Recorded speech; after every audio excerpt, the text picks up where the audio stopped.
Salam alaikum. Samir Diaby, je suis formateur à l'Istawa Z. J'enseigne essentiellement les réseaux informatiques. Bienvenue dans cette première présentation qui s'inscrit dans le cadre du module configuration d'un routeur. Et on va parler dans cette première partie du routage et du transfert de paquets. Que vous soyez particulier, vous travaillez chez vous à la maison, vous êtes connecté à Internet, ou bien un employé dans une entreprise, votre connexion vers l'extérieur, vers Internet, vers un réseau d'entreprises qui se trouve sur une autre ville, voire même sur un autre pays, cette connexion passe toujours par quoi? Par un routeur. Les routeurs se trouvent au cœur des réseaux informatiques. Le routeur, c'est cet équipement qui permet à vos données, aux données que vous envoyez, aux données de messagerie, données de navigation web, etc., qui permettent avec ces données-là de traverser votre réseau, de traverser des réseaux, d'autres réseaux, essentiellement les réseaux de fournisseurs d'accès, pour atteindre les réseaux cibles, que ce soit sur Internet ou encore une fois sur d'autres sites.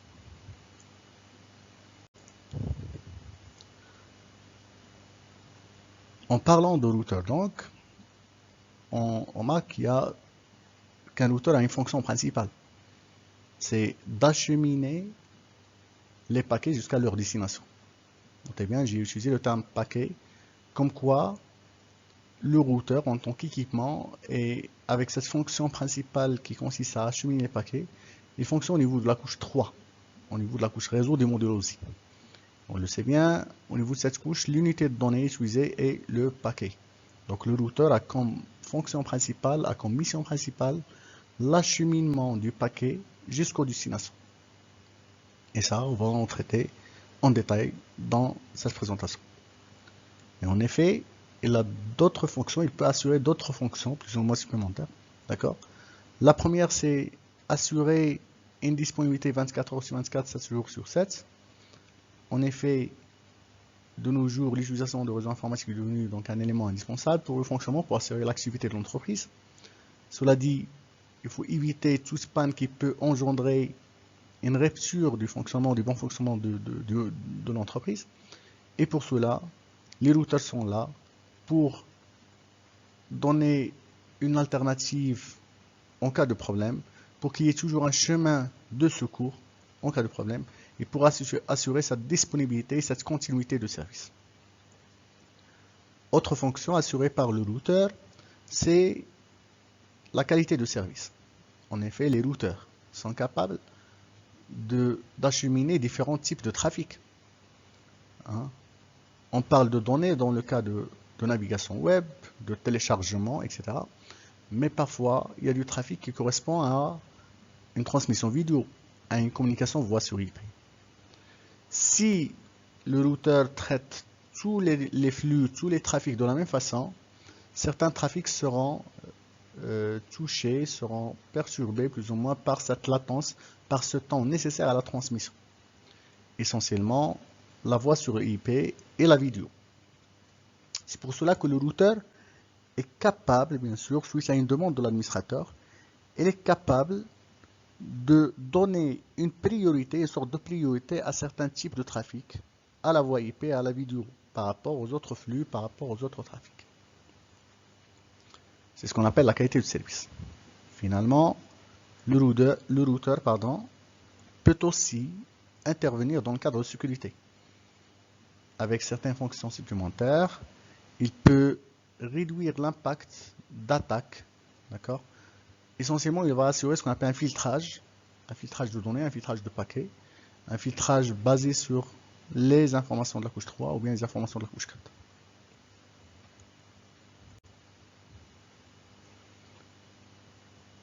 Dans cette présentation, finalement, on va s'intéresser surtout à une présentation rapide du routeur, d'accord, du système d'exploitation de routeur. On va voir comment il est composé la table de routage d'un routeur, bien sûr pour acheminer les paquets. Donc le routeur, donc il utilise ce qu'on appelle une table de routage. On va parler un petit peu de cette table de routage, des types de routes que l'on peut retrouver dans la table de routage. On va s'intéresser finalement à l'acheminement du paquet, à la commutation du paquet au sein du routeur et comment le routeur assure toutes ces fonctions.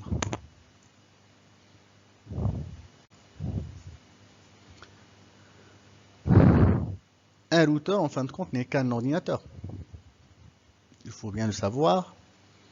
Je peux faire d'un ordinateur, avec un système d'exploitation spécifique, avec des programmes spécifiques, je peux faire d'un ordinateur un routeur. Un ordinateur ou un serveur Windows ou Linux peut jouer le rôle de quoi? Le rôle d'un routeur. Finalement, le routeur, là encore, c'est un ordinateur. Mais à la différence d'un ordinateur, il n'a qu'une seule fonction. Le routeur n'a qu'une seule fonction, c'est quoi? C'est le routage. C'est d'assurer la transmission et l'acheminement des paquets. Et bien, à travers cette analogie, on peut comprendre qu'un routeur, lui aussi, est composé de quoi? Il est composé d'une partie matérielle et d'une partie logicielle. Dans la partie matérielle, on peut parler essentiellement de l'unité centrale, du processeur.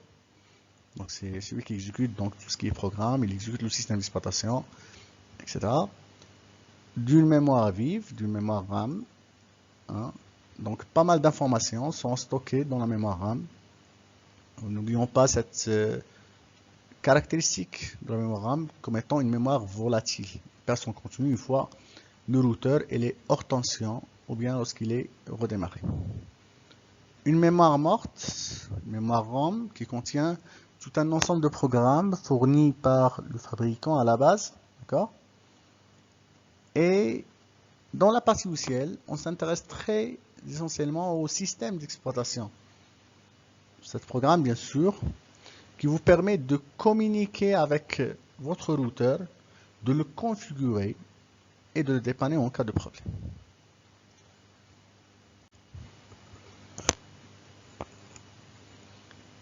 Ce qui est sûr, c'est qu'un routeur, il est multirésident.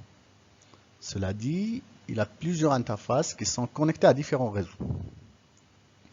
Pour acheminer donc, ces paquets entre ces réseaux, des données entre ces réseaux, il dispose de plusieurs interfaces. Chacune des interfaces possède une configuration différente. Si l'on parle du protocole IP, ça serait une configuration IP différente ou une adresse IP différente. Bien sûr, les interfaces peuvent être de différents types. On peut parler d'interfaces connectées au réseau LAN. Dans la majorité des cas, c'est des réseaux Ethernet, des réseaux filaires ou des réseaux sans fil, pourquoi pas.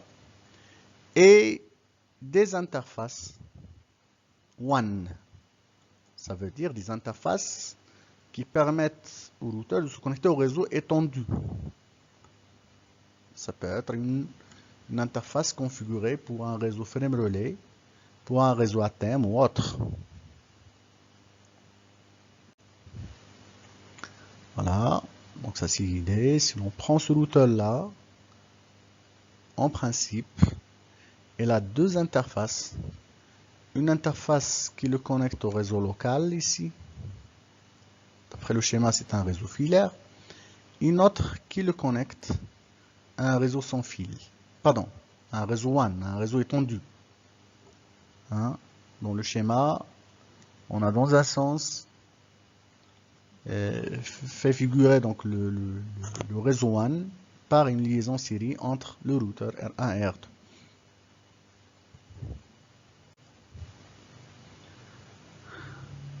En effet, si le routeur a la fonction de base et de transférer le paquet vers la destination, en effet, il doit en plus de ça choisir et déterminer le meilleur chemin pour l'envoi de ces paquets.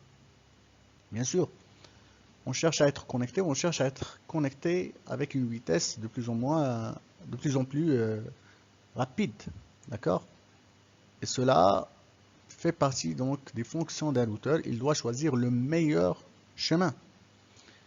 Donc, pour assurer ces deux fonctions, la fonction de transfert de paquets et du choix du meilleur chemin, le routeur utilise une table de routage. Il utilise quoi? Il utilise une table de routage. cet ensemble d'informations indispensables pour qu'il puisse transmettre le paquet par le meilleur chemin possible.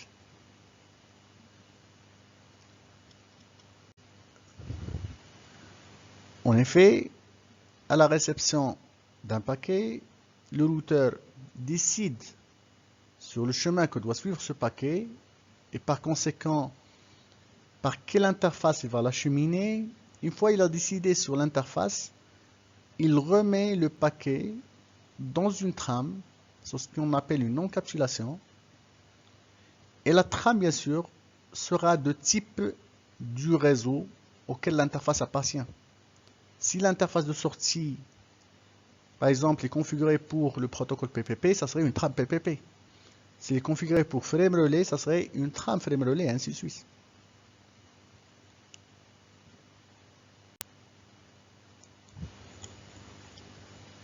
On a dit que le routeur, bien sûr, c'est sa partie matérielle, hein, mais c'est aussi le système d'exploitation.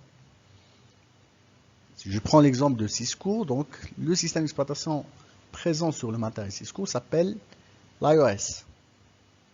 Donc ça vient de Cisco Internet Network Operating System.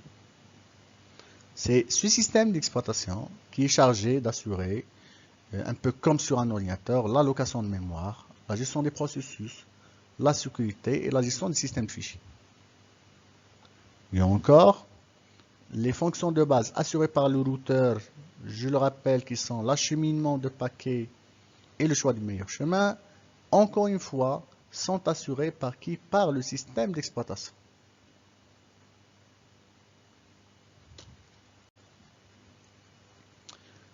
La fonction de routage, la fonction principale du routeur, le routage, est une fonction de la couche 3. C'est une fonction de la couche réseau des modèles OSI. Ça n'empêche, le routeur intervient au niveau des 3 couches basses des modèles réseau, qui sont la couche physique, la couche liaison de données et la couche réseau.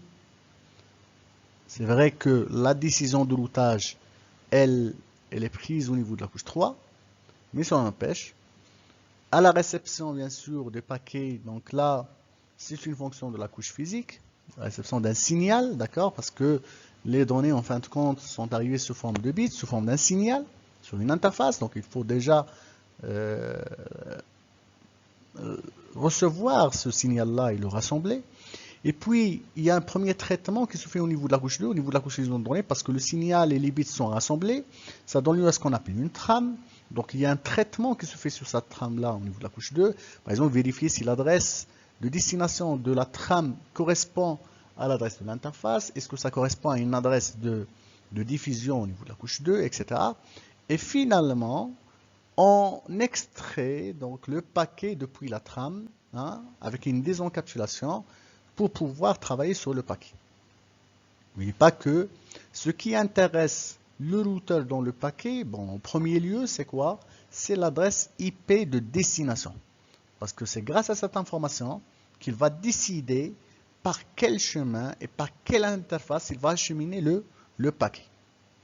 En effet, il y aurait une correspondance qui sera réalisée entre quoi et quoi? Entre l'adresse IP de destination et la table de routage. Et à base de ces deux éléments, à base de ces deux informations, il y aurait la décision finale sur par quel chemin et par quelle interface faire acheminer le paquet.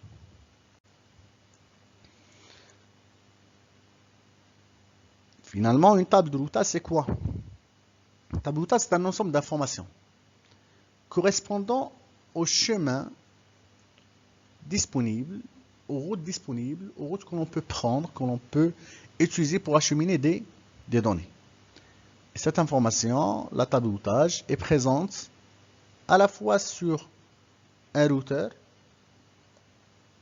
mais vous pouvez aussi parler d'une table de routage présente sur quoi? Sur les périphériques finaux, essentiellement sur les ordinateurs et sur les serveurs.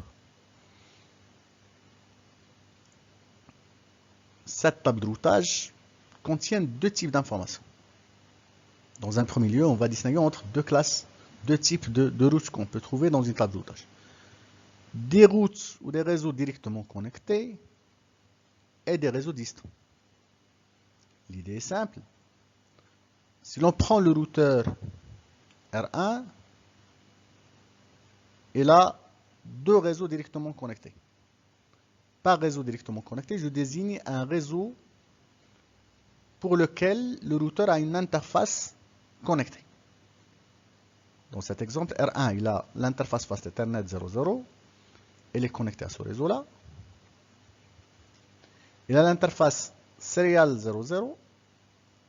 Quant à elle, elle est connectée à ce réseau. Donc pour R1, ça c'est quoi? C'est deux réseaux directement connectés. Faites la remarque comme quoi R1 n'a pas d'interface pour ce réseau-là. Il n'a pas d'interface connectée pour ce réseau-là. Donc ce réseau, on l'appelle comment? On l'appelle un réseau distant. Voilà, donc un réseau directement connecté.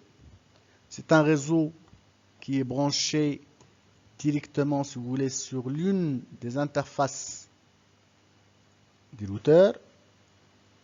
Hein. Lorsque l'interface est configurée avec une adresse IP, un masque de ce réseau, et en plus, n'oubliez pas, elle est activée, l'interface doit être activée. En effet, cette information, ce réseau, est ajoutée automatiquement dans la table de routage du routeur. Cette information est ajoutée automatiquement dans la table de routage du routeur. Et ce réseau est marqué comme étant quoi? Comme étant un réseau directement connecté. Par contre, un réseau distant, on a dit c'est quoi? C'est un réseau qui, ou bien pour lequel le routeur n'a pas d'interface connectée, n'a pas d'interface branchée sur ce réseau-là. En effet, le routeur, pour l'atteindre, il doit passer au moins par un ou plusieurs autres routeurs. On dit aussi un ou plusieurs sauts. C'est ce qu'on appelle un réseau distant. Bien sûr, si le routeur est capable d'ajouter automatiquement un réseau directement connecté dans sa table de routage, la question se pose, comment il peut ajouter, comment il peut connaître et reconnaître un réseau distant? Comment ajouter un réseau distant dans sa propre table de routage? En effet, pour cela, il y a deux méthodes. Il y a ce qu'on appelle le routage dynamique et le routage statique. Le routage dynamique, c'est lorsque on va laisser la main au routeur en leur demandant de faire quoi? D'échanger les informations que chacun possède entre eux. Comme ça, chaque routeur, il annonce, soi-disant à ses routeurs voisins, des informations comme quoi moi je possède tel réseau directement connecté, tel réseau, ainsi de suite. Et les autres, ils vont faire de même. Et au bout d'un moment, on va trouver que chacun, il arrive à avoir une idée, donc une vision globale sur quoi? Sur les réseaux distants. À base de quoi? À base des informations reçues de ses voisins. Ça, c'est le principe de routage dynamique. Et pour parler routage dynamique, on parle protocole de routage dynamique. Des protocoles comme RIP, EIGRP, OSPF ou autres. Autre moyen pour un routeur, pour reconnaître un réseau distant, c'est quoi? C'est la configuration des routes statiques. En effet, si l'ajout de route dynamique est à la charge du routeur et est à la charge du protocole de routage, l'ajout de route statique dans la table de routage est à la charge de l'administrateur. C'est à l'administrateur de déclarer les routes dans la table de routage.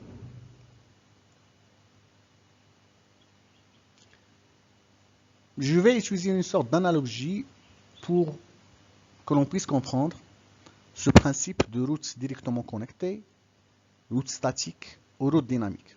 D'ailleurs, c'est les trois sources d'informations que l'on retrouve pour une table de routage.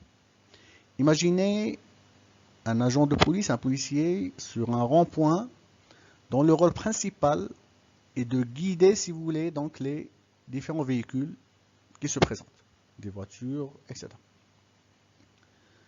Pour les guider vers leur destination, il a besoin de connaître deux choses. D'abord, quelle est la destination de la véhicule elle-même. C'est clair.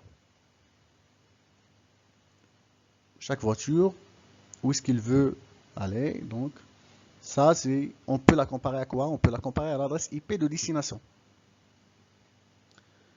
Autre information dont a besoin le policier pour guider la voiture jusqu'à sa destination, c'est d'avoir une idée sur les routes et les emplacements disponibles dans la ville. Si l'on suppose que l'on parle d'un policier nouvellement installé dans la ville, c'est-à-dire qu'il ne connaît pas grand-chose sur la ville, il a un bout de papier dans lequel il va marquer les différents emplacements que l'on peut atteindre. Il va commencer par inscrire quoi? Il va commencer par inscrire les routes qui sont directement liées au rond-point sur lequel elle est positionnée, n'est-ce pas? Parce qu'une telle information, il peut directement la marquer depuis là où il est, c'est clair. Il peut voir par exemple, telle route ça mène où? Voilà, je note. Telle route, ça mène ici, voilà, je vois là-bas, c'est la mairie, là-bas c'est le théâtre, etc. Voilà, je note, etc. De telles informations, elle les a notées directement sur son bout de papier. Pourquoi? Parce qu'il arrive à les voir, parce qu'ils sont directement connectés sur quoi? Sur son rond-point, si vous voulez. C'est la notion de quoi? De réseau directement connecté. Maintenant, le problème se pose pourquoi? Se pose pour les réseaux ou bien les emplacements distants. Les emplacements distants, c'est des emplacements qui sont lointains que le policier, depuis son rond-point, n'arrive pas à voir, n'arrive pas à détecter, si vous voulez. D'accord? Il a deux moyens pour les ajouter dans son bout de papier. Soit prendre son talkie-walkie et communiquer avec les autres policiers qui se trouvent de l'autre bout du boulevard, de l'autre bout de la rue, c'est clair. En communiquant, il va lui dire, voilà, moi j'ai par ici la mairie, par ici j'ai le théâtre, etc. Il va demander en contrepartie que l'autre lui envoie ce qu'il connaît, ce qu'il arrive à voir lui aussi. Donc là, il y a quoi? Il y a une sorte d'échange de réseau, d'échange d'informations sur les réseaux, d'accord? Et bien sûr, notre policier, il est en train de noter tout ça, d'accord, sur son bout de papier. Donc, l'ensemble des règles qui régissent cette communication entre les deux agents, les deux policiers, est en quelque sorte ce qu'on a appelé le protocole de routage dynamique. Dernier moyen pour avoir une information sur les réseaux distants, c'est quoi? C'est lorsque le policier doit attendre son chef, d'accord? Son chef, il arrive comme ça avec sa voiture. Et en utilisant des instructions, il va lui dire, notez comme quoi vous avez tel emplacement et pour l'atteindre, il faut passer par telle route. Et le policier, il est en train de noter, c'est le chef qui commande quand même, d'accord? Donc, pour ce dernier point, le chef, c'est qui? C'est l'administrateur. Et les routes notées, les emplacements notés, c'est quoi? C'est ce qu'on appelle les routes statiques.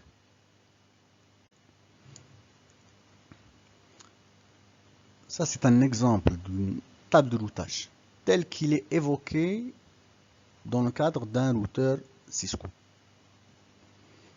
La commande utilisée est chez Epirus, peu importe, mais l'essentiel, c'est quoi? C'est qu'on arrive à voir des routes, des réseaux.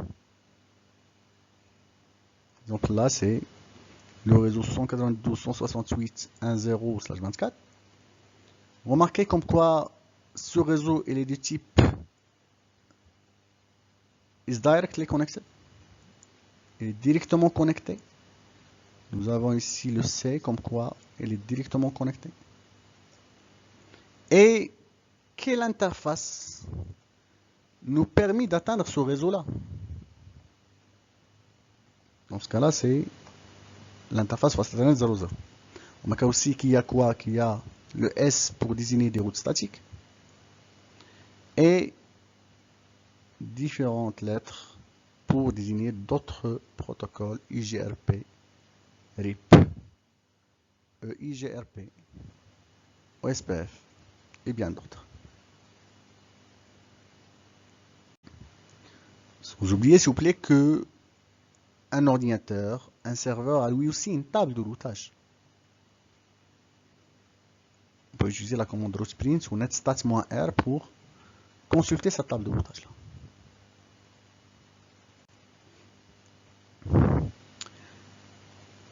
Pour la notion du meilleur chemin, il est clair que pour un routeur, pour atteindre une destination, le meilleur chemin c'est un réseau directement connecté.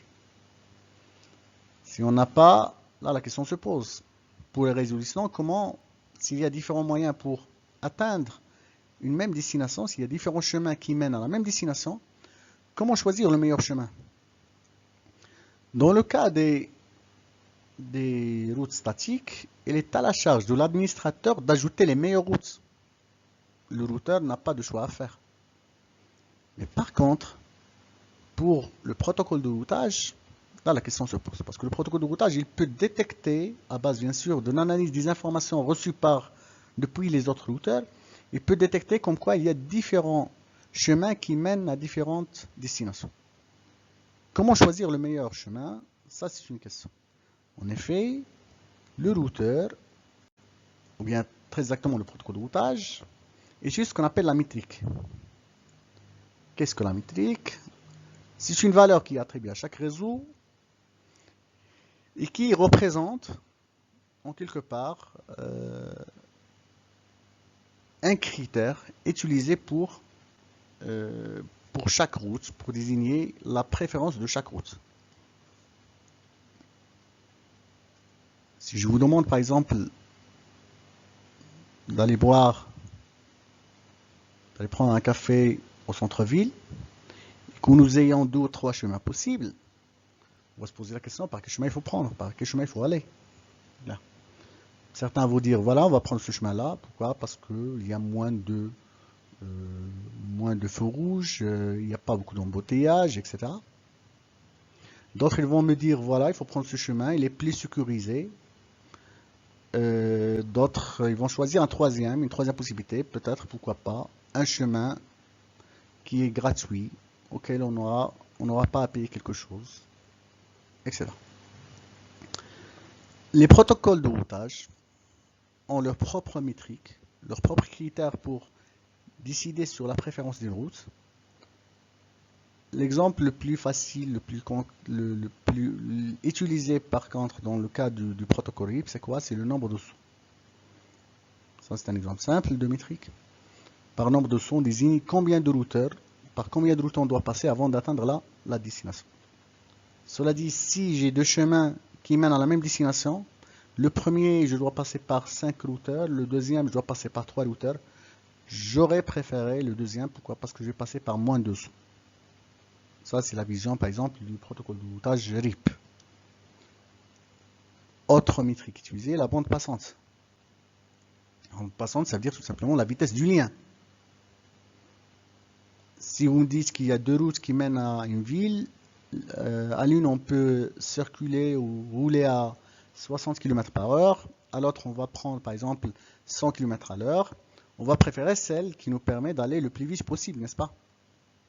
Et ça, c'est l'exemple d'OSPF dans son implémentation par Cisco. Il y a d'autres métriques, je le rappelle. Par exemple, la charge, le délai, la fiabilité, etc. Il y a un principe très important, c'est l'équilibrage de charge à coût égal, qui est utilisé dans certains cas par certains protocoles de routage. Lorsqu'il y a plusieurs routes, plusieurs chemins qui mènent à la même destination. Un routeur qui utilise un protocole de routage et, d'après l'analyse, a trouvé qu'il y a 2 voire 3 routes qui mènent à la même destination. En principe, il va choisir le meilleur à base de quoi? À base de la métrique. Mais imaginons que l'ensemble des routes, ils ont la même métrique. Qu'est-ce qu'il va faire dans ce cas-là, le protocole de routage? Qu'est-ce qu'il va insérer dans la table de routage? Parce qu'il est censé insérer la meilleure route. En effet, il va réaliser ce qu'on appelle l'équilibrage de charge à coût égal. L'équilibrage de charge, ça veut dire quoi? Il va insérer les 3 routes. Et il va dire au routeur comme quoi ces 3 routes mènent à la même destination, avec le même coût, avec la même métrique. Et pour cela, il faut les utiliser toutes. Par exemple, en envoyant un paquet par route à chaque fois. C'est pour ça qu'on a parlé d'un équilibrage de charge. Au lieu d'utiliser une seule route et d'ignorer les autres, on va utiliser toutes les routes possibles tant qu'ils ont la même métrique, tant qu'ils ont un coût égal.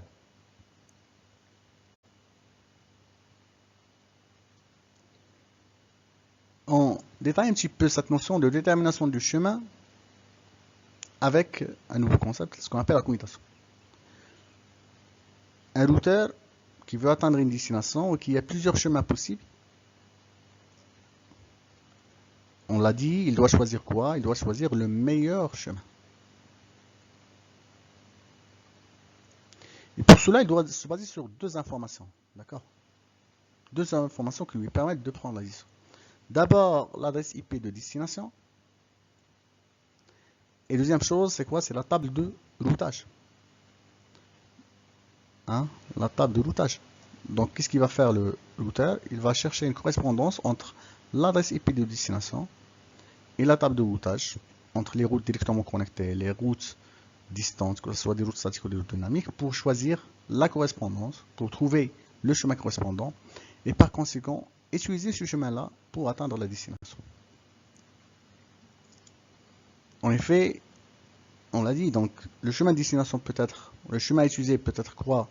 Soit un réseau directement connecté, soit un réseau distant, que ce soit un réseau statique, une route statique ou une route dynamique.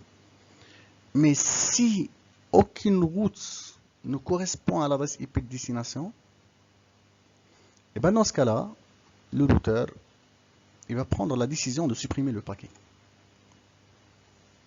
Comme quoi, il n'arrive pas à trouver une correspondance pour un paquet pour une destination donnée. Bien sûr, cette décision de supprimer un paquet est suivie de quoi? Est suivie par un message ICMP, destination inaccessible, qui est envoyé à qui? Qui est envoyé à la source lui indiquant que son paquet a été supprimé et qu'on n'a pas pu atteindre la destination. Encore une fois, cette décision n'est prise qu'après avoir vérifié les réseaux directement connectés et les réseaux distants. Il y a même la notion de quoi? La notion de route par défaut. Et c'est en cas d'absence de route par défaut que le routeur décide de supprimer le paquet. La fonction de commutation, c'est sa décision de faire acheminer un paquet d'une interface à une autre. À la réception d'un paquet sur une interface, qu'est-ce qu'il fait le routeur? On l'a dit, il reçoit les données sous forme de signaux, sous forme de bits. Après, il prend la trame, il y a un travail au niveau de la couche 2, il vérifie la trame, est-ce qu'il est correct d'abord, puis il vérifie l'adresse de couche 2 de destination, et après, il fait quoi? Il fait une décapsulation, un décapsulage pour extraire le paquet de couche 3. Il examine l'adresse IP de destination présente dans le paquet et la compare à quoi? Il la compare à la table de routage. S'il trouve une correspondance, dans ce cas-là, la table de routage lui indique quelle interface de sortie il va utiliser. Et le paquet, il est utilisé, il est transféré vers l'interface de sortie pour être encapsulé dans une nouvelle trame de couche 2 selon le protocole utilisé et la trame est acheminée vers sa destination. Par contre, souvenez-vous, s'il ne trouve pas de correspondance, ça veut dire aucune route, ni route directement connectée, ni route distante, ni route par défaut, aucune des routes ne correspond à l'adresse IP destination, dans ce cas-là, il va faire quoi? Il va supprimer le paquet. Merci pour votre... parce que vous êtes là, parce que j'espère que vous avez apprécié ce cours. Pour toute remarque, s'il vous plaît, n'hésitez pas à me contacter sur mon mail samir.diaby@ofppt.ma. Et merci encore une fois.